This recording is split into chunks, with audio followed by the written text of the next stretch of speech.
All right, good morning, ladies and gentlemen. Last session, you guys were working, actually, last two sessions, you guys were working from the book.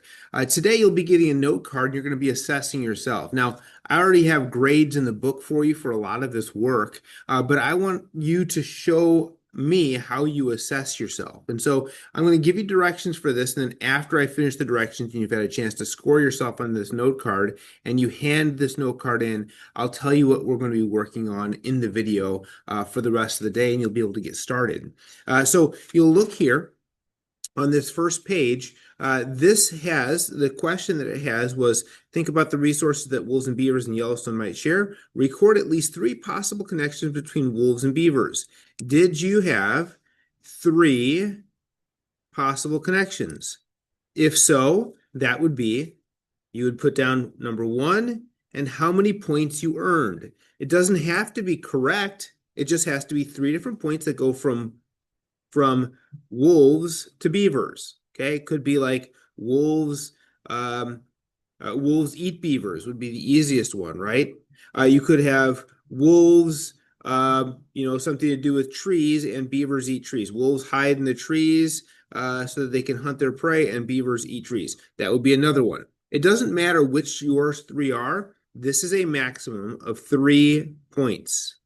Okay, maximum. All you write down is how many points you earned right there. Oh, I'm sorry. One more thing. Put your name up here in the corner on the top pink line. Put your name in the corner on the top pink line, and then put your homeroom teacher underneath this. Don't write homeroom. Just write their name there. All right. Number two. Let's go ahead and move on to number two.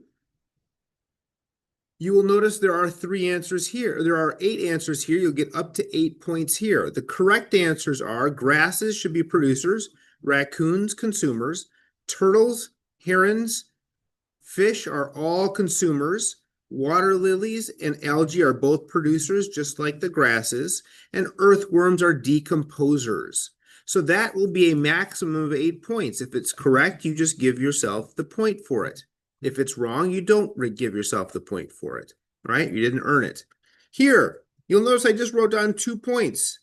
Did you answer both questions? How does energy that comes from the sun go into every other organism in an ecosystem? And how does matter from the environment enter every other organism? If you answered both those questions, it is 2 points. If you didn't, you'll have to give yourself partial credit for that. Number four. Number four, right here, is this you're supposed to draw a food chain. Now remember, this is not a food cycle. It does not go in a cycle. The snake does not get eaten by the flower.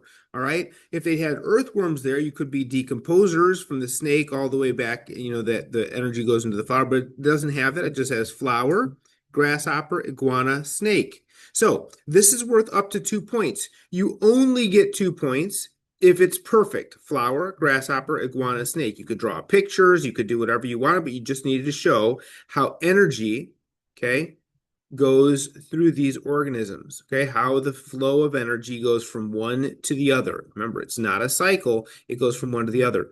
If you still drew it, but you got some parts wrong, or you have these labels and you got these parts wrong, you can give yourself partial points. Remember, I said this was not connecting the dots, like drawing lines between the pictures. You were supposed to draw a diagram. So no, drawing lines between them does not give you the points. All right. This could be worth up to 2 points. You'll write down how many points you earned for that. Turn the page to the next page. We've got 2 questions here, and we have one in the evidence notebook, which I've checked for you already, so you don't need to worry about evidence notebook. Number 5 is worth up to 2 points. You'll notice all that needs to happen is you have 2 chains that go from forest floor all the way up to the top predator, which could be a boa or it could be a jaguar. Okay. And then you'll notice that these go through these different things. So forest floor to tapir to jaguar, or forest floor plants into monkeys into jaguars or into boas, or it could be forest floor into insects. The only key is both of them have something that ends up at overlapping. This is one and this is another. It could go from fruit to boa or forest floor plants to boa. It could go whatever it happens to be. They just need to share something, right? So you could have These forest floor plants go into the monkeys, go into the jaguar, or forest floor plants go into the monkeys, go into the boa. It doesn't matter. That would have both had monkeys in it. All right. So you need to take a look. This one I started at fruit and it goes up into the boa, right? Through the fruit bat. All right. And so that's how I had it arranged. All right. So that was worth 2. This one, number 6, is worth 2 as well. These are the correct answers. If iguanas were removed from the ecosystem, the population of grasshoppers would most likely increase because iguanas eat the grasshoppers. The population of boas would most likely decrease. All right, so the boas, okay, so if the iguanas were taken out of the ecosystem, there'd be more grasshoppers, but there would be less boas because the boa's food is the iguana and it would be gone. So it'd be increase and decrease, 1 point for each of those. Okay, so number 6 is worth 2 points as well. Turn your books to the last page that we had to do, and I'll show you here. Now, this is a concept, and this is a really important concept that we're talking about with energy pyramids. You'll notice each stage of this shows how much available energy there is. There's a huge amount of energy at the bottom because this is what the plants are, and that's the most amount of energy. As you go up through there, you are having less and less available energy. And that's because these animals or plants release a lot of their energy as heat into the environment, and they use the energy to do their daily activities, growing and running around and hunting other prey and eating other prey. And so the energy gets less and less as it goes up. I should say it's less available to the previous one because only a certain amount is stored that can be eaten by the next level up. All right. So when you get to the top predator, there's only a small amount of energy that's actually left to be able to be consumed because all of these are using the energy. All right. And that's what I tried to explain here. This is going to be something you are going to have to determine. How many out of 2 points do you think you deserve for your answer? How many points do you think you deserve for your answer? All right. So number 8, remember we don't have a 7 because it's not in the book, is going to be 2 points. Okay. Number 9, once again, that's in your book as well. So we'll go on to number 10. All right. Number 10, ecosystems do not have clear boundaries. So you don't know when you're going from one end to the other because they kind of just transition slowly. All right. Matter and energy can move from one ecosystem to another. The energy available in ecosystems is, and since it changes, it's just telling you it's constantly changing. All right. So as grass, hey, Mrs. Jones, I'm making a video for 6th grade. That's okay. You're fine. What?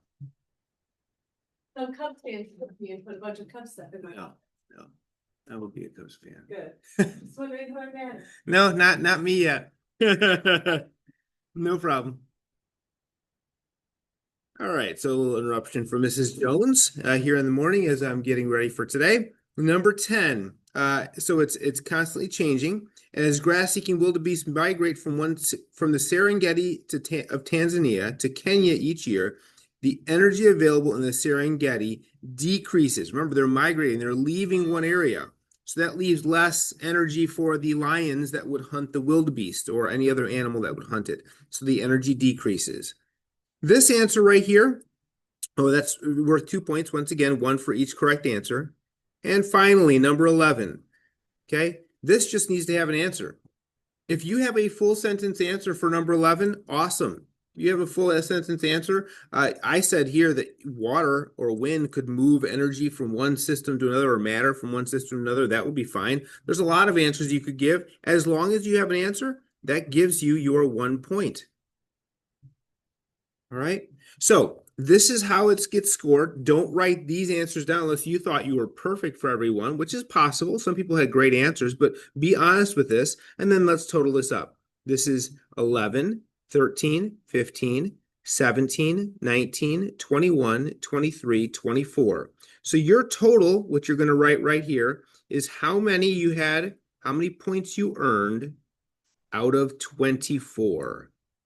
Out of 24. And then you can put a big circle around it. And then you can hand that in to me.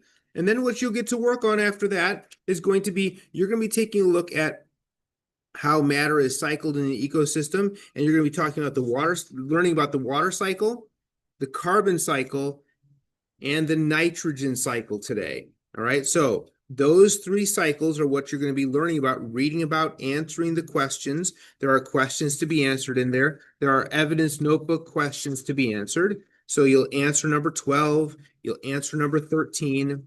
Number 14 goes in the evidence notebook, 15, 16, and 17. If you have a chance, this would be your bonus. That would be the way you'd earn yourself a 4, but don't move on into that until you finish the rest of it. All right. Look forward to seeing how you guys score yourself. I think you'll do a great job, and I will see you in class.